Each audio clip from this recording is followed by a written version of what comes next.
நம்ம சுபா இருக்கால, ஆமா, டெய்லி காலையில ஆனா எங்கேயோ மேக்கப் போட்டு கிளம்பிடுறாடி. கொஞ்சம் கூட சரியில்லை. அவ லிப்ஸ்டிக்கும் கண்ணில் மையும், அதுவும் அவ பசங்க ஸ்கூல்ல இருந்து வர்றதுக்கு 5 நிமிஷத்துக்கு முன்னாடி தான் கரெக்டா வீட்டுக்கு வந்துடுறா. என்னமோ தப்பா இருக்கு.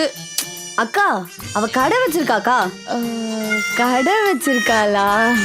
சரி சரி சரி, அவளை விடு. நம்ம எதிர் வீட்டு மாலதி, அவ பொண்ணு கொஞ்சம் கூட சரியில்லை. டெய்லி ஒரு பையனோட வந்து இறங்குறா. யாருன்னே தெரியல. அவன் பாக்குறதுக்கு அங்கிள் மாதிரியே இருக்கும். அவ என்னமோ நல்லா இருக்கா, ஆனா அவ டேஸ்ட பாத்தியா? ஹெல்மெட்டை போட்டுக்கிட்டு திரு திருன்னு முழி. சீ கருமம். ஏன் அப்பாவா கூட இருக்கலாம்ல? அப்பாவா இருக்குன்னு நினைக்கிறியா? என்ன சொன்னாலும் கேட்டு போடுறாளே. பத்த வைப்போம். என்னமோ போடி.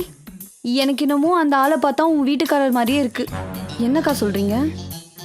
இன்னைக்கு அவன் ப்ரௌன் ஷர்ட் போட்டிருந்தான். உன் வீட்டுக்காரர் இன்னைக்கு ப்ரௌன் ஷர்ட் இல்லையே.